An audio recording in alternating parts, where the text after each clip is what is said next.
тоон дунд буй үнцэн.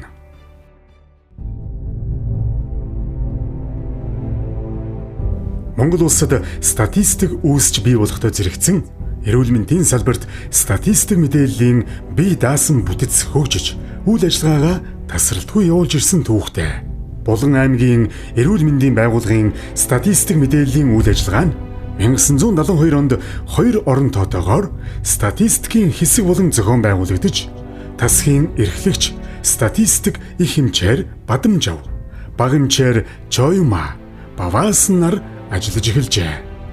1976 онд эрүүлийг хамгаалах яамны сайдын тушаалаар аймгийн эрүүл мэндийн газрын дэргэд статистикийн тасаг болгон өргөтгөн зохион байгуулагдаж, Бадамжав, Баваасан, Чоюма, Цэнт сүрэн, Дэмчиг бал, Нуура, Жавзан сүрэн, Эрдэн чимэг, Ланаа сүрэн, Бира, Эрдэн чимэг, Чимгээ, Цэрэн бүтэд, Дарс сүрэн, Ирина, Лавг нар дүн бүртгэгч хэмжээр ажиллаж байсан билээ. Аймгийн эрүүл мэндийн газарт статистикч их хэмж мэргэжилтнээр Сэргэлэн, Эс наран туяа, Дэ наран туяа, Мегмар, Төмөр чөдөр нар ажиллаж байлаа.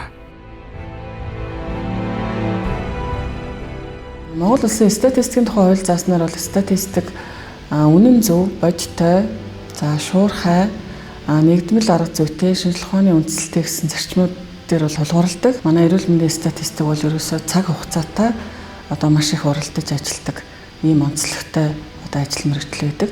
Бид бол бүх тухайн шаардлагатай мэдээллийг бол яг цаг хугацаанд нь заасан хугацаанд нь үнэн зөв, бодиттой, анхаарчны бүртгэл мэдээлэл тулгуурлаж гаргаж өгөх үүрэгтэй. Хэрвээ ямар нэгэн байдлаар хугацаа мэдээ хоцрох юм бол тухайн мэдээлэл хичнээн цаг заваа хөдөлмөрөөр зарцуулж гаргаж боловсруулж гаргасан байсан ч гэсэн хугацаанд амжааг бол тухайн мэдээллийн үн цэн бол бас алдагдах ийм тохиолдол бас байдаг. Хүний их хэмжээний салбарын эмчээр ажиллахдаа л статистикт ажилласан гэж би өөрийгөө боддог.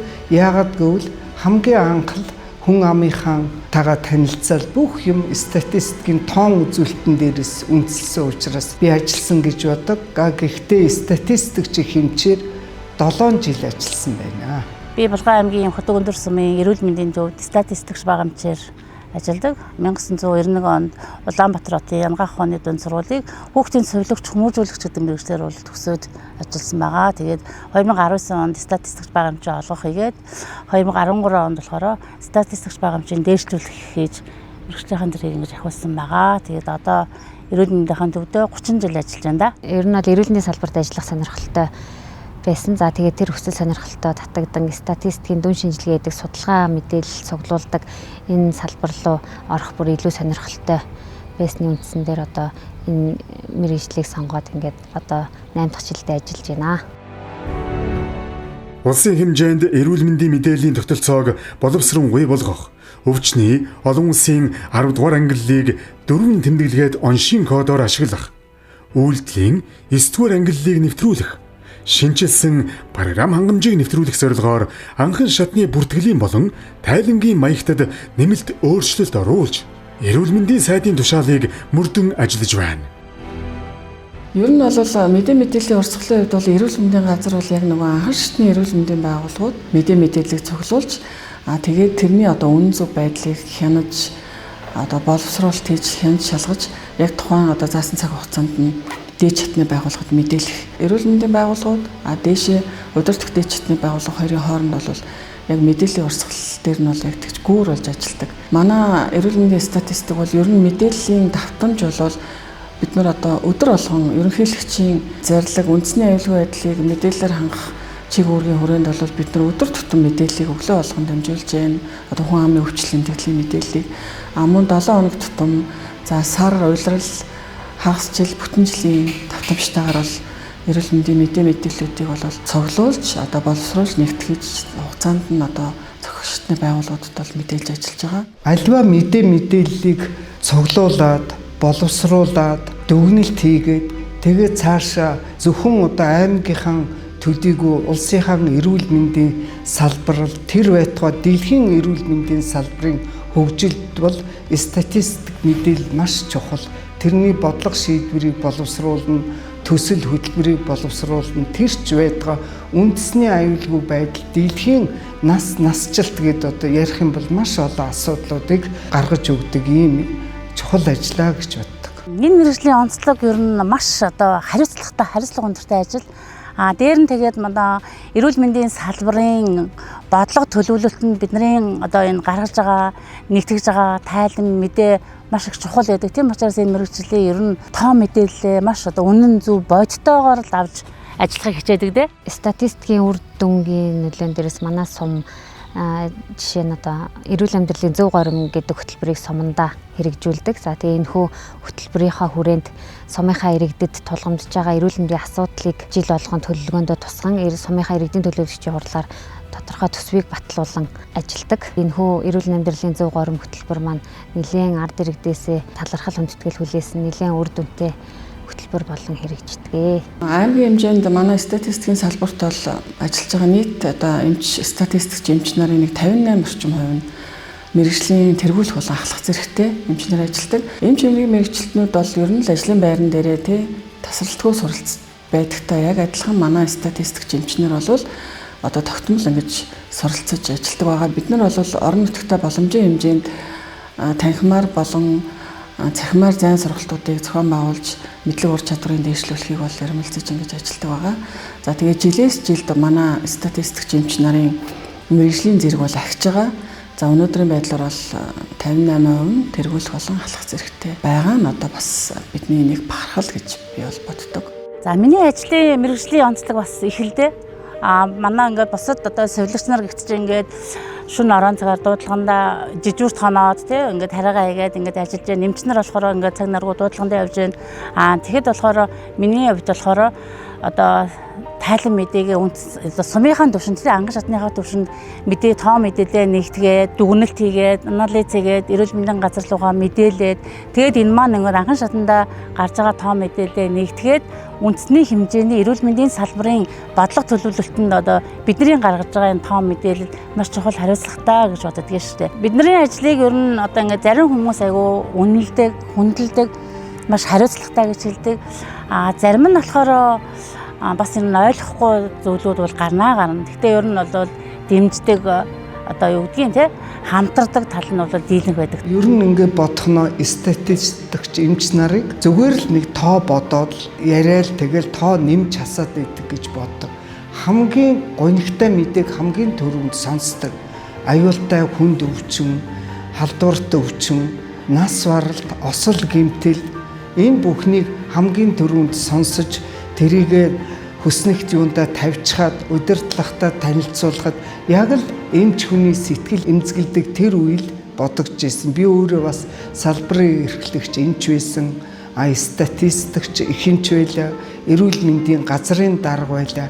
Хамгийн түшигтэй бодлого боловсруулах ажлын чиглэлийг гаргаж өгдөг удирдлагт хэрэгтэй баруун гар нь бол статистикч гэж боддог. Дэлхийн хэмжээнд зохиолсон цар тахал тий коронавирус талбарын үед бол бид нар одоо тохиолдлын тоо тэгэл тандал судалгаа гэх бүхэл мэдээллүүдийг яг цаг хугацаанд нь одоо заасан арга зүгээр нь ингэж цуглуулж мэдээлж дээшээ шуурхай ингэж ажиллаж ирсэн. Хэрвээ одоо энэ мэдээллийн үнцийн одоо тохиолдол одоо тухайн үед бас алдагдсан бол тэр өвчлөл тархах тий илүү одоо хүндрэл бэрхшээл туулах байдаг юм уу? Тиймэрхүү одоо үйл ажиллагаанд нөлөөлөх магадaltaй байдаг л та. Эрүүл мэндийн салбарын одоо сумын эмч гэхэд ямар нэгэн эмч дутагдaltaй байлаа гэхэд ямар ч суманд бол манай статистикч эмч заавал байж идэг, бүр анхан нэгжээсээ байдаг. Тэгвэл зөвхөн тоогоо бодоод байдгүй дуудлагандаа явдаг, хүнээ төрүүлдэг, нийгмийн эрүүл мэндийн халдвартай өвчнөд тэмцэх бүх ажлуудыг хийдэг, хүүхдээ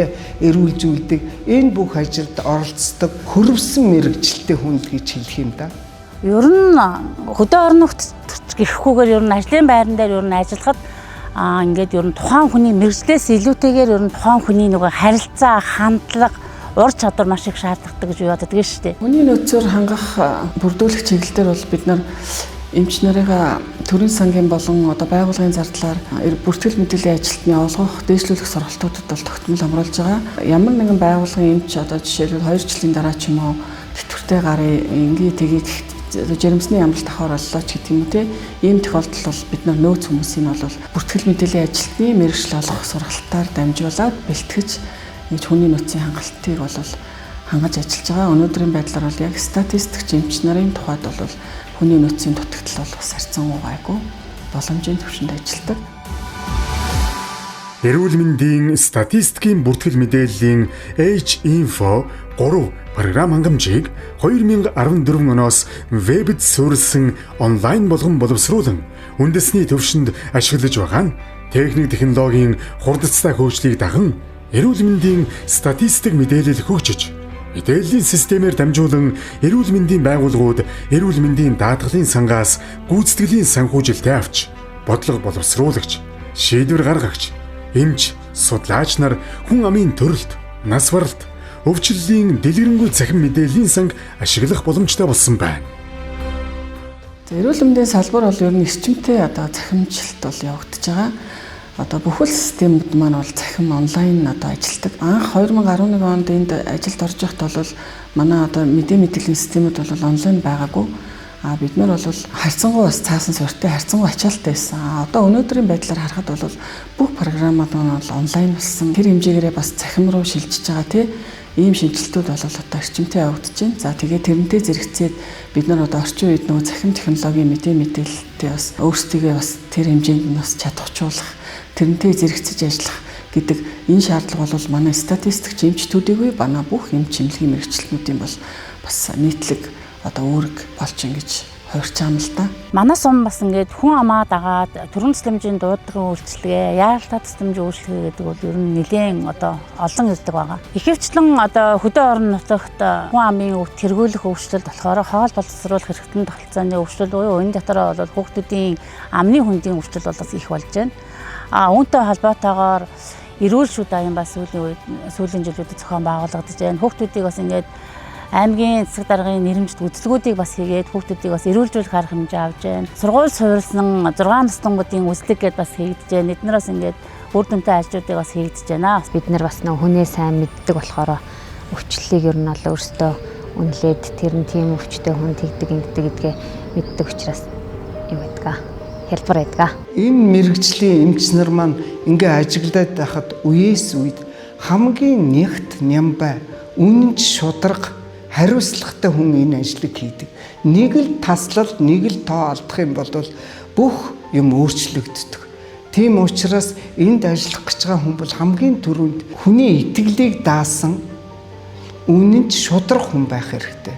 Хоёрдугаарт нь бол тэр хүн үнэхээр нямбай чамбай байж ижил энэ ажлыг хийн түүнээс хай туут хийх юм бол улс орнд ч гэсэн аюул учруулна шүү дээ. Бид нарын гаргаж боловсруулсан тоо мэдээлэл төр үндэслээд Булган аймгийн хэмжээнд хүн амын эрүүл мэндийн талаар ямар бодлого хэрэгжүүлэх үү, ямар хөтөлбөр шийдвэр гаргаж ингэж ажиллах уу, их хүүхдийн өвчлөлийн тэгдэл дээр ихэд юуг анхаарах юм тийм ээ.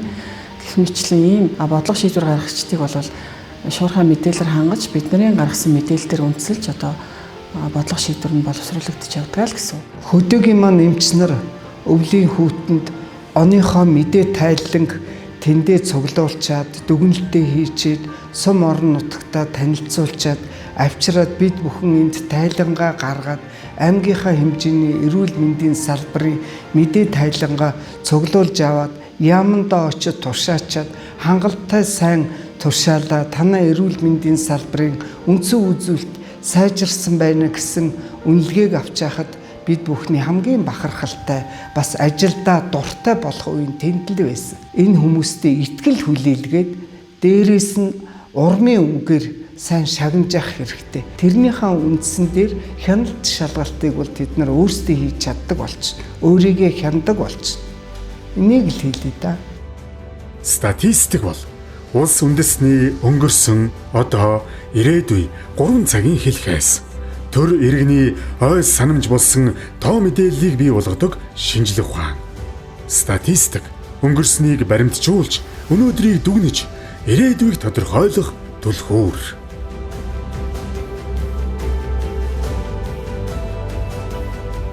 Нэвтрүүлгийг санаачилсан Булган аймгийн эрүүл мэндийн газар.